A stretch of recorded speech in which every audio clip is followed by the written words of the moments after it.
Thank you for tuning in to MacroView Television, and welcome to another brand new edition of the Taiwan Outlook, the program that lets you hear the different voices of Taiwan. I'm your host and moderator, Ray Guo. On November 27, 2010, 5 new mayors were elected to the special municipalities in Taiwan.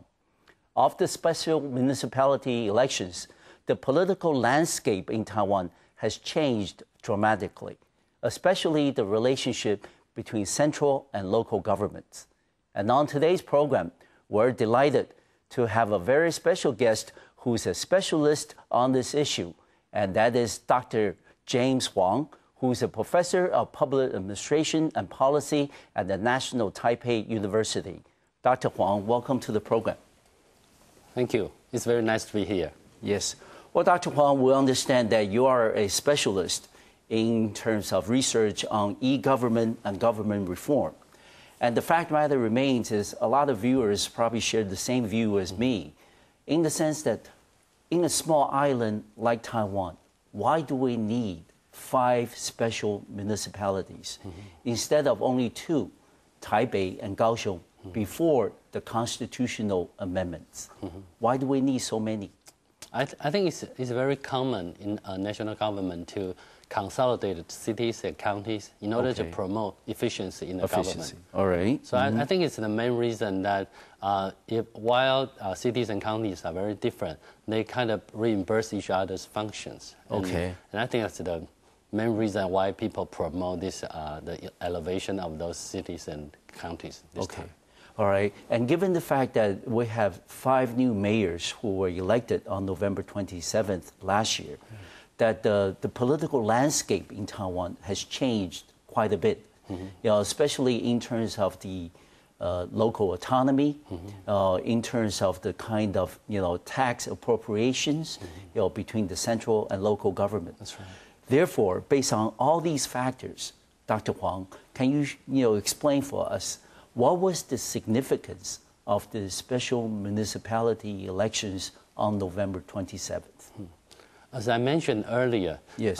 The major difference of this election is that we try to promote efficiency in the government while kind of sacrifice some of the local government autonomy at the same time. Really? And that's why people are worried about that. One of the senior colleagues of mine, he mentioned that the current institution in Taipei City was actually a temporary arrangement at the time.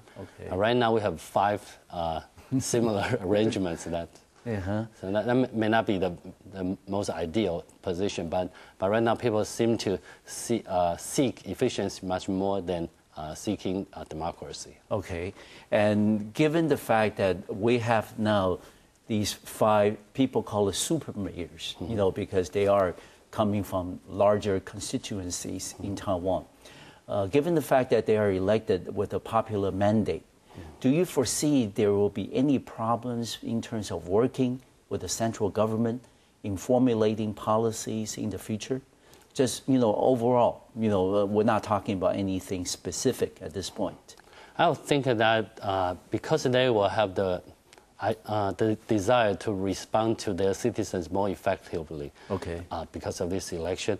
Yes. And I think they tend to seek more authority in terms of budget and local maybe policy-making authorities. Yes. And maybe some of the personnel authorities too. Of course.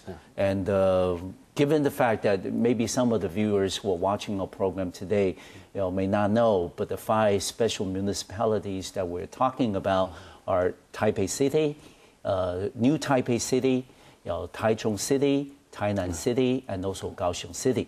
Of course, when you look at Taichung, Tainan, and Kaohsiung, these are all cities today that were merged from the previous Taichung City County, Tainan City County, and Kaohsiung City and County. But Taipei City stayed the same, and Taipei County was upgraded to now become the so-called New Taipei City. And given that these 5 new special municipalities, they all have their own set of problems. One thing they maybe share in common is the lack of enough resources to do a lot of the infrastructure projects and other things. What do you think, what are some of the major problems that you see that are facing each one of these special municipalities today? For example, Taipei. I think Taipei and New Taipei City, they probably benefit the most from this election. Because? Because there's no major change in terms of their territory. Yes. But the other three will face major challenges. Because in terms of governance and because the constituency are larger. Okay.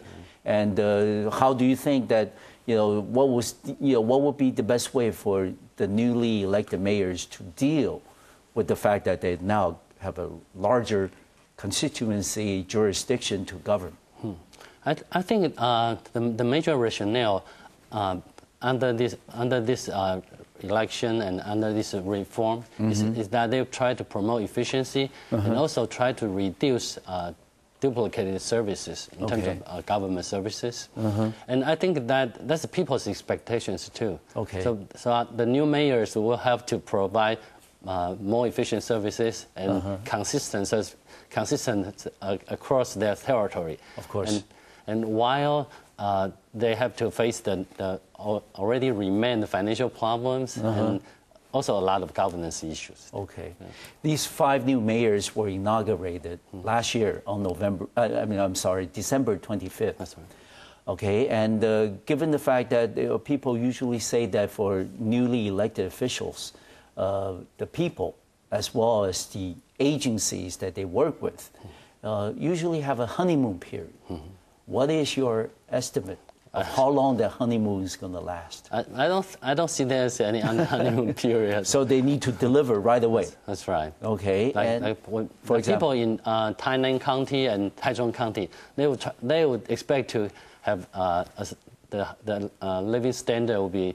They expect it will be as high as those in the cities, and they would expect the constructions and infrastructure would quickly become their counterparts in the city. Okay.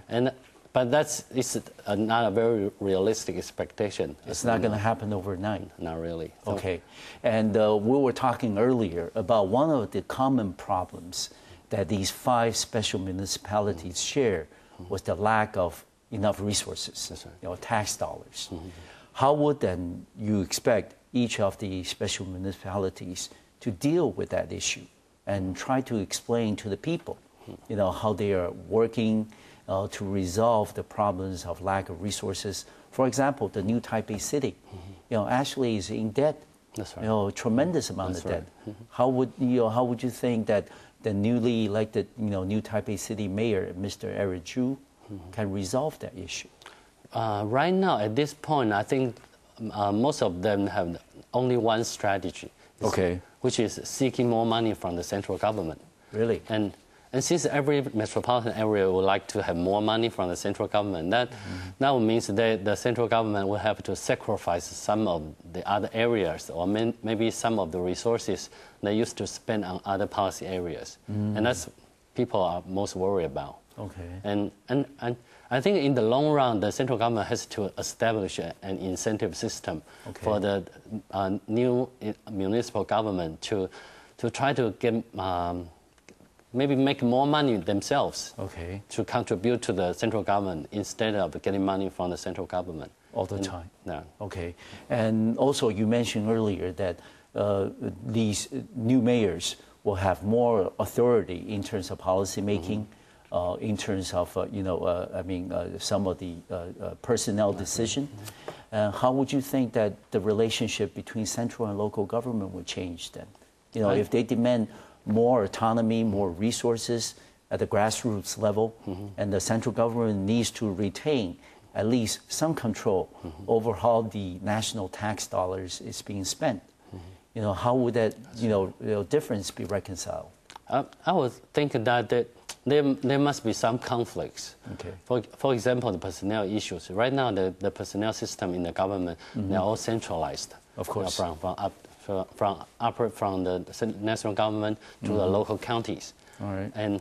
But after this municipal election, if the mayors wanted to really do something to perform, to give people to see his performance, he will have to need some flexibility in terms of personnel arrangement, in terms of how to use their financial resources.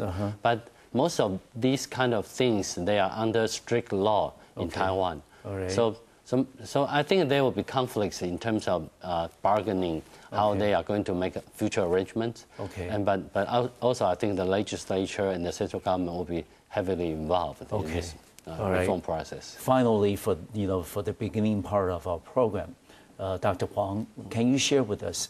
You are a specialist on e-government.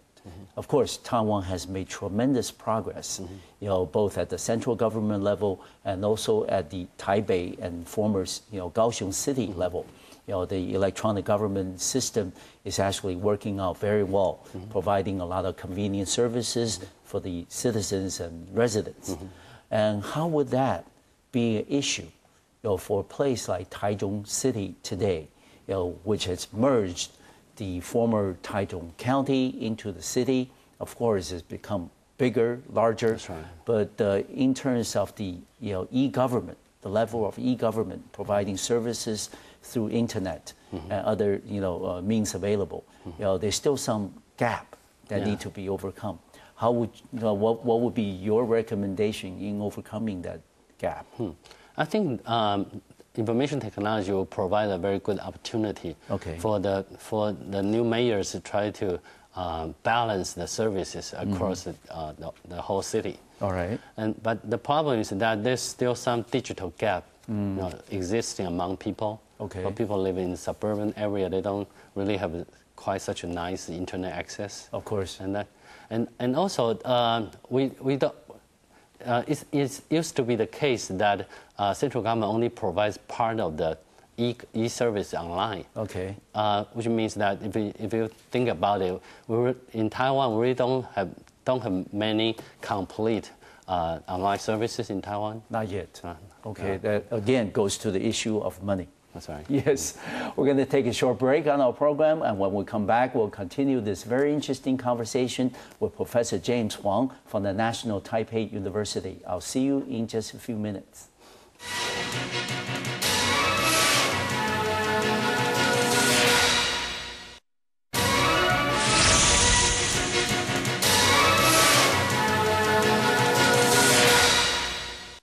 Welcome back to the second part of today's program here on the Taiwan Outlook. I'm your host, Rui Guo.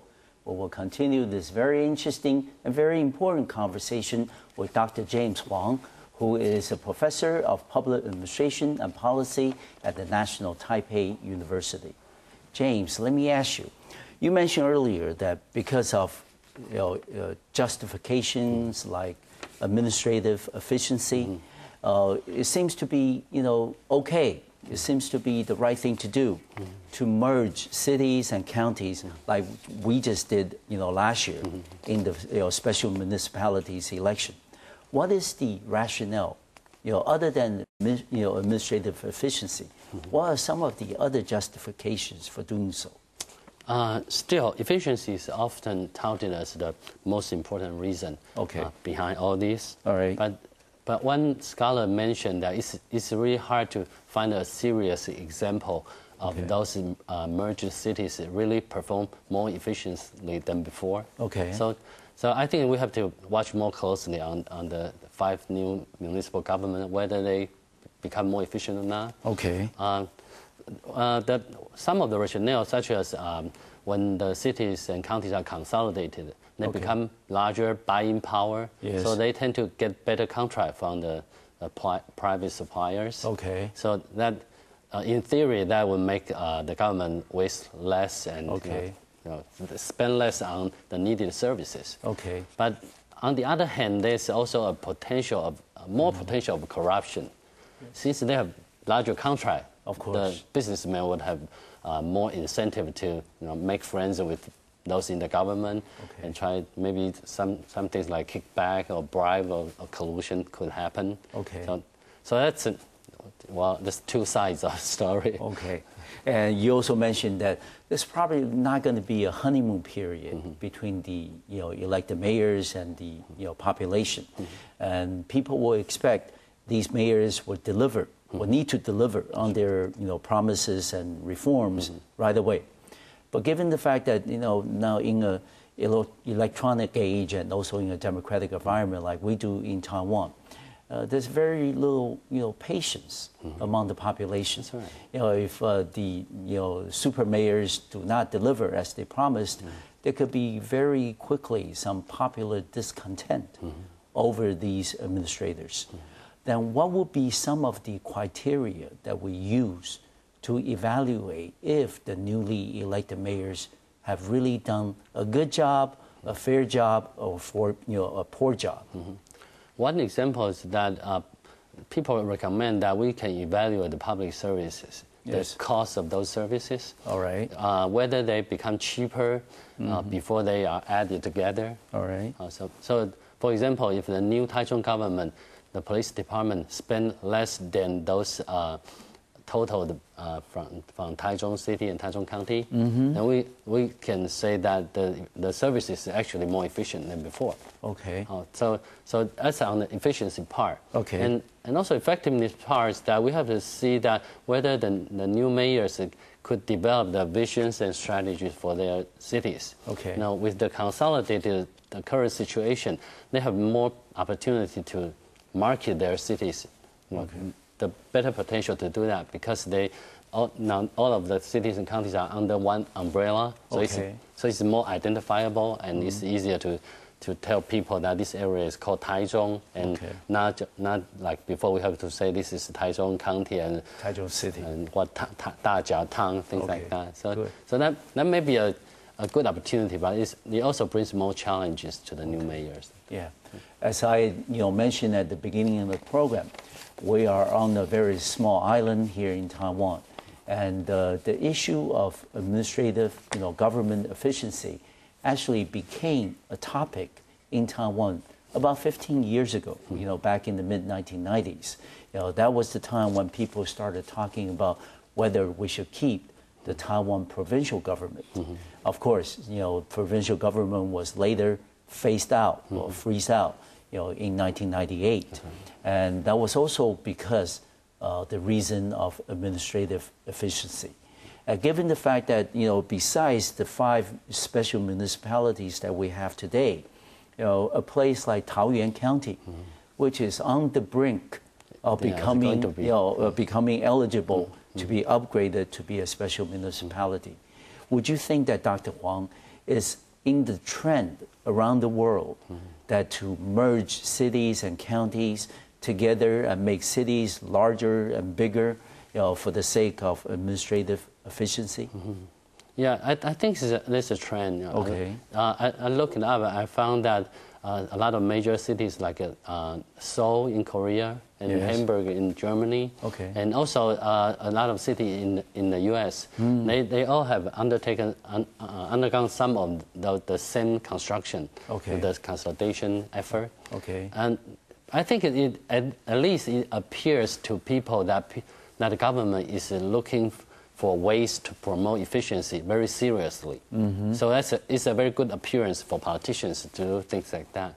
But as I mentioned earlier, that in reality it seldom happens that the efficiency actually happens. That's why as scholars and general people, we should watch more closely on how government spend our taxpayers' money. But you look at what's been happening in many parts of Asia. Of course, in the last 20 years, there was that so-called third wave of democratic transformation. You look at places like of course Taiwan, South Korea, and parts of Southeast Asia, including countries like Indonesia, are now becoming more democratic, and that's because people today in the electronic age understand that they have rights. And they should, try to pursue all the means available to protect those rights. So you have the force of pulling from the grassroots, right. but also at the same time, the middle level, of government, sort of like our special municipalities, that also needs to work closely with the central government in terms of, implementing policies or getting the right amount of tax dollars for infrastructure projects and other things. So you basically have two opposing forces, That's right. Pulling in two different directions. How would you then think, some of the likely problems that these 5 mayors will face after they, being on the job for a while, and besides what we just discussed about, making delivery right away, what would be some of the other issues they need to be, paying attention to? I think besides efficiency and also the personnel and budgetary authority we just mentioned, yes. I think responsiveness to people could be a major challenge. In a small town, for example, like 50,000 people, it's easier to maybe even talk to the mayor yourself and maybe run into council members. Yes. But in a size like the new municipal cities, it's really hard. The council representatives and the mayors, they are in a far more distance area. Of course. So it's kind of hard to get in touch. And that's why people are kind of worried that, especially it is expected that the new in the new form of this kind of city arrangement, we won't have town mayors and town council members anymore. No. So that means that people in different districts, they will have to get service from the single one place. And there's no way you can influence the town officials, since they all only listen to people from their like supervisors and maybe from the mayors themselves. Okay. So people are thinking that it could be a sacrifice of the already existing democracy in the grassroots area. All right, but James, you raise a very important point in the sense that you look at the different goals that these new mayors would like to reach, including, of course, development and growth on the one hand, but also on the other hand, governance. That's right. You got to be able to be more efficient in terms of resource distribution, in terms of how to deliver the services that you promised. How would you think that will be the best recommended strategy for these new mayors to try to balance the two competing goals, development on one hand and also governance on the other? I think they will try to deal with the challenges at the same time. Okay. Because I think when you have to face the challenges of development, and it's the best strategy that you also get the input from those people who used to in the country area, maybe in town areas, because actually why we call cities like New Taipei, why we call it a single city, actually it's composed of 29 different districts. Yes.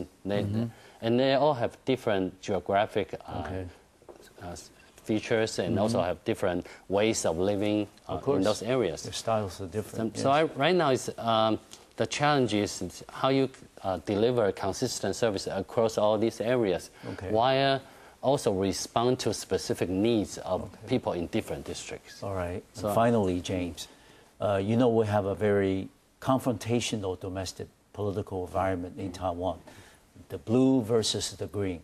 Okay, and what if in the special municipality that you have the mayor and the council members coming from opposing parties? How would that, because now they have bigger responsibilities and more resources, of course. How would they try to work with each other instead of against each other and try to distribute those resources most efficiently? I think it's always a major issue in Taiwan's politics. Yes. But in this election, I see some of things that in a more optimistic way. Because in this election, you should notice that there's fewer political argument in this election, and then all of the candidates, they try to prove their ability to govern better than instead of negative campaigning. That's right. All right. So that is a big step forward. I think they have to pay attention to Yes. what people want to listen to. Yeah, I think what is most important is people's interest goes before partisan interest. That's right. Yes. We're going to take another break on our program, and when we come back, we will continue our conversation with Professor James Huang from the National Taipei University. I'll see you in just a few minutes.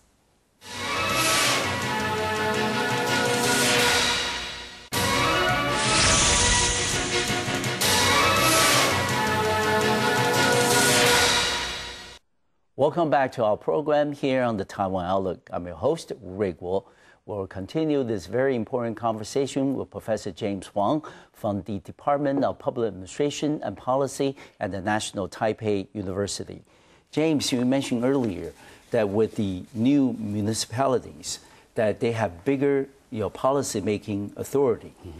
Would that bigger authority include policy-making in the areas, for example, of diplomacy and maybe cross-strait relations as well? What do you think? I think at least it would be a help to have a consolidated identity. Okay. Because it's really hard to build a brand identity for economic development or for city diplomacy efforts without a concentrated effort. And right now, those are the new municipalities. They have greater financial resources and more personnel and more opportunities for people to find a job or maybe have a nice living household in the same area. So right now they kind of have more to offer to maybe the other cities or maybe to foreigners. Okay. So it's also going back to the bargaining power I just mentioned, that when it becomes larger, it will have more bargaining power in terms of maybe even making friends with foreign cities. Of course. But one thing is, if the competition among the 5 special municipalities intensify, how would they distinguish among themselves? How would they say, hey, I'm from city of Taipei, and I'm different from the city of Kaohsiung because of so-and-so reasons? If they compete, all, try to market themselves or try to show their niche on the international or regional levels, how can they distinguish the fact that they actually from the same island, same place? Actually, that's a very good question. Yeah. We working in the academic world tend to worry about these things more. Most seriously, because it used to be the case that all of the cities and counties, they kind of serve as children of the national government, so they don't try to distinguish themselves from each other. They all try to get same resources from the same source, and if the kind of atmosphere continues, I'm afraid it could result in the case that you just mentioned. Okay. So one of my colleagues mentioned that he was thinking that how to play a better strategic role in the different areas. The new city mayors could be their most challenging job in the future. All right. And let's go back to the issue of central and local government relations. Given the fact that some of these newly elected mayors came away from the November 27th elections with a very strong mandate, and some of them gather over 1 million votes. The fact of the matter remains that with such a strong mandate, there's a lot of expectations, from the grassroots as to the kinds of services you promised, the kinds of programs that you need to deliver, and inevitably, our press, which is very active, and has been saying that there could be the possibility of so-called Boris Yeltsin effect.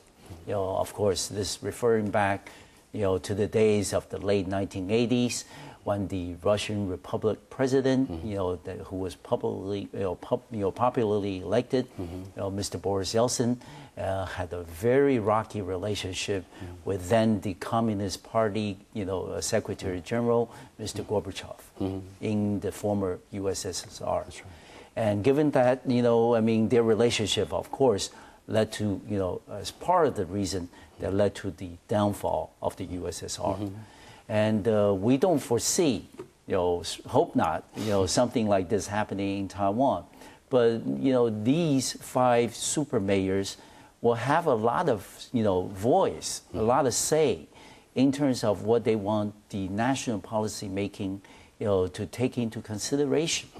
For example, now the cabinet meeting that happens every Thursday morning, are thinking of inviting all 5 of them, to be at the cabinet meeting every week. So given that, that's the trend and likely they have a bigger say in policy making, would you think something like the Yeltsin effect would take place in Taiwan? But I see it in, I would think it's a healthy competition among the politicians. All right. For example, President Ma, he stood out from the crowd because of his extra performance or maybe his public image. Charisma. And also it makes him a very good leader right now. So why don't we just see how those 5 mayors will perform, and maybe one of them could stand out too. All right. But another thing that we observed from the November 27th election is seems to be a bigger divide between northern and southern Taiwan. For example, the KMT, the ruling party, retained this dominance in northern and central Taiwan, but down in the southern part of the island, it was the opposition DPP, Democratic Progressive Party, that has retained its advantage. Of course, you look at a place like the greater Kaohsiung city today, Mayor Chen Ju gathered over 800,000 votes. That was very significant. Given the fact that this apparent gap is getting bigger between the north and south, would you think that there is possibility, like in the Korean domestic politics, this concept of regionalism could emerge in the future? Well, because people used to say that there's a divide in Taiwan, but I kind of see it in a different way. Because you can see that while the DPP they won the elections maybe in the southern part of Taiwan, but I think mostly it's because that KMT don't have very strong candidates in the area. That's why you will see such a big difference between the votes that the 2 parties got. So, and you can see from President Ma's election that this kind of divide seems didn't exist that apparently. So I would think it depends on the issue, and the general public is becoming more mature in terms of their choice of their political leaders. And going back to the earlier point that you raised, in the special municipality elections last year, that there wasn't much of a negative campaigning. That seems to be a very good indication that Taiwan's democracy is getting more mature as the days go by. And given the fact that we see less and less ideological attacks from the 2 parties, then after the inauguration, we can also possibly see that the DPP elected mayors may want to visit mainland China, for example, try to expand the market for their agricultural products, for fishing cooperation with mainland counterparts. Would you think that maybe in the future that we're going to see 5 small mainland affairs councils in each one of these special municipalities? Do you think that's a likelihood? Yeah, maybe 5 small foreign ministries. Yes, as well. But how do you then try to coordinate? I don't think people would do anything that's too out of the ordinary. But there may be tactical differences between the cities, and how then the central government can coordinate among the 5 different special municipalities and make sure that we have one voice, one policy when it comes to mainland affairs and also foreign affairs. I think if President Ma is smart enough, I don't know him personally, but I think he's a smart person. And I also see some trends that the ruling party is trying to work more effectively as partner with the local government. And so in mainland China issues or maybe foreign issues or maybe interior issues too, the central government has to change the attitude from maybe guarding father from to the working partners. Okay. And I think that the central government right now has more and more this kind of preparation than before. Okay. One thing that you and I have in common is that we both went to graduate school in the United States. Of course, in the United States, you have the federal government and the state government and the local government. Of course, the U.S. is a big country, much bigger than Taiwan. Maybe they can afford to have at least 3 layers of government. But given the fact that we've studied and lived in the U.S. for many years, what would you think would be some of the lessons that we can draw from the U.S. federalism, and given compare with what's been happening in Taiwan today, and now we are basically eliminated the layers of government just to 2 level, the central government and then the local municipalities or cities and counties. How would you think that there, are there lessons that we can learn from the U.S. experience? I think one thing is that initiative from the local government, from the grassroots, is also very important. And right now, that this reform makes me worry the most is that we kind of sacrifice the democracy we used to have at the bottom level. Okay. And while people say that most of the politicians and maybe the old town mayors are not that qualified than those in the central government, I think it's still very important for them to directly listen to the people's feelings and respond quickly. Okay. But right now it seems that we consolidate everything without paying attention to those needs. Okay. And, that is one area of concern for you. That's right. Okay, all right. We're going to take a final break on our program, and when we come back, we'll wrap up this very interesting and very important conversation with Professor James Huang from the National Taipei University. I'll see you in just a few minutes.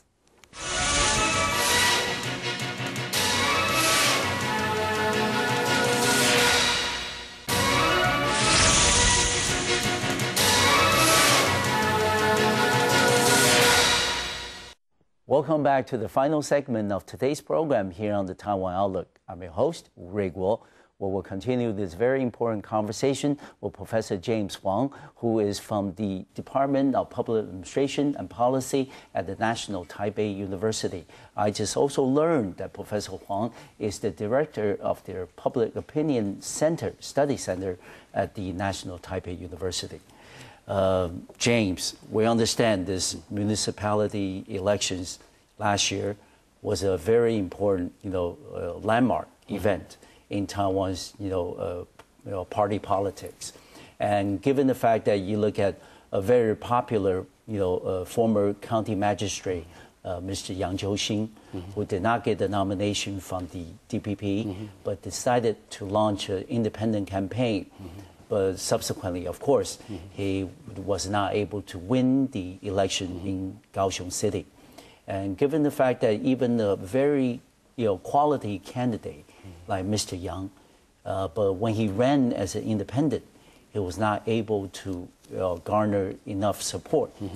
Does that mean Taiwan is moving in the direction of becoming a stable 2-party political system? Well, I think so. Okay. People right now, they kind of accept that in Taiwan political reality, there will be 2 parties, KMT and DPP. Okay. They kind of become ruling party in turn, and people kind of accept that as a common thing. I think it's a good thing in Taiwan's political system. Okay. And James, you also study public opinion polls. So let me ask you this: in your experience, based on the poll numbers, do we really have a so-called middle-of-the-road voters in Taiwan? Or is pretty much just either green or blue? Oh, I think there's a large part of people in the middle. In the middle, yeah. Okay. And they go, they could go both ways every and they election. Don't have political loyalty. Okay.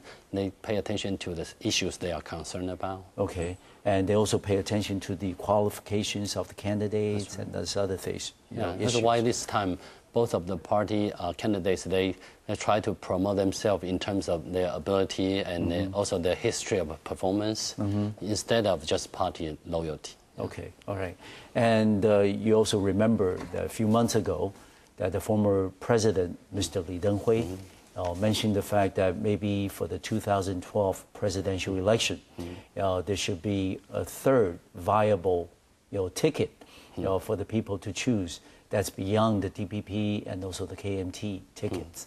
And do you really think that we have room for another so-called third political force in Taiwan?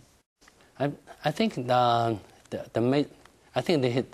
major effect of it, if the things he say that has become reality, the major effect would that it would affect the possibility of electing a DPP president. Really? Yeah, in 2012. People still tend to see Lee Teng-hui as a penguin leader, one of the leaders. Okay. And so if he influences some of the voters, it's hard to believe that he will influence people in the pink blue party. Okay. So it's likely to, make the blue victory a little more likely for 2012. Yeah, I think so. And would you think that with a now more stable two-party political system in Taiwan, would that help in terms of our future campaigns and elections, that people will be concentrating more on the issues, more on the candidates, and not so much on the ideology? Yeah, I think so. And also, maybe some of the ideological discussion is not that bad. Okay. Either, because people have the right to know that if their future leader is going to make them to unite with the mainland China or to become an independent political reality. So that I think it's fair for them to explain to people. And with the two political system, now two sides, they will have to do the best job in order to win the majority of votes. So I think so they will make more effort to include more people. Okay. But in a multiple party system, people can only get a part of the votes and still win the election. Okay. And a lot of the political observers, look at the municipal elections last year and came to the conclusion that this may not be the best, outcome, for either one of the parties, but it is the most stable and most, suitable outcome for Taiwan's long-term political development. In the sense that the KMT may be able to retain the so-called face by retaining 3 seats out of the 5, but the DPP won the total number of votes by a margin of almost 700,000 votes. And given the fact that each party has reason to celebrate, but also reason to review and reevaluate, to be concerned about the future, how would you think the two-party system, in the next year or in 3 months, 15 months or so, before we do the presidential election, that how would you think the two-party system will change, from the municipal elections of last year? I agree. It's the best outcome. That we can get. Because right now the two parties, they all have the possibility to win the election in 2012, and they also don't have the confidence to just to get a result. So they will have to very careful. They'll be very careful and try to listen to people on the other side. So when they make their referendum and try to sell people their policies, they will try to take more people into consideration. Okay. And one thing about the municipal elections is that it also made the two parties to make some necessary changes. For example, for the DPP, after the election, Chairwoman Tsai Ing-wen has decided to found a brand new think tank that's focused on almost exclusively on foreign and cross-strait policies for the opposition. And given the fact that this new think tank is entrusted with the responsibility of coming up with something maybe a little more moderate than before, would you think that in the future, maybe on important national issues like national defense, national security, and cross-strait relations, that the two parties are actually moving closer together in the middle? At least I think there will be more healthy discussions between the two sides. Good. So now people will base their discussion on a more sound theoretical framework instead of just talking about ideological disputes. Okay. So I think in the future that we will see more healthy discussion, and we'll try to find more constructive resolve. Yes. I think dialogue is very, very important. That's right. And some people also say that this municipal election was the midterm election for President Ma Ying-jeou. Would you agree? Well, I think so. Yes, because the fact that he's been in office for about 2.5 years, That's right. and with another year and a half before he runs for the re-election, would you think that was the right time, for people to make the judgment as to how the administration has done in the last 2.5 years? Although there's still some difference between national government election and the local government election, but I think still people will tend to reflect their thoughts on the ruling party when they vote for the mayors. So I think President Ma will pay attention to the fact that the KMT is not doing very well this time. So I think that's a healthy result. That the rulers, since they have the majority in the legislature and also have the ruling party in the administrative branch, I think it's a very healthy result for them to be more careful. Okay. Finally, for our program today, James, what would you think the outcome of the municipal elections last year will impact the presidential election of March 2012? I think right now both of the parties have the opportunities and challenges to show their ability of governance in the different cities. So I think their performance would heavily influence how people see the two parties. So these 5 mayors will have a great responsibility to show that they can really deliver what they promised, and that would also influence how people will vote in 2012. And finally, one thing that the two parties have in common is regarding the 2012 election, whether they can have truly intra-party unity. With the ruling party, with the KMT, of course, President Ma Ying-jeou, if he decides to run for re-election, I think he will get the party nomination. But on the other hand, for the DPP, that doesn't seem to be the case because there's quite a few number of people who want to be the presidential candidate. Would you think that intra-party unity could be a very important factor for the 2012 presidential election? Well, I think unity is very important, but the process of getting this unity is also very, very important. Yes, whether it's fair, transparent. That's right. Yes. So maybe that's also one of the crises at KMT part, because there's just not much room for them to discuss their future candidate. That may not be the best option for them. Thank you very much, James, for being on our program today and discuss with us your views and your opinions regarding the municipal elections last year, and then when we elected 5 super mayors. We'll all be watching together as to whether they deliver on their promises. Thank you very much for giving me this opportunity. Well, thank you. Thank you for watching our program today. I'll see you next time on MacroView Television. Thank you.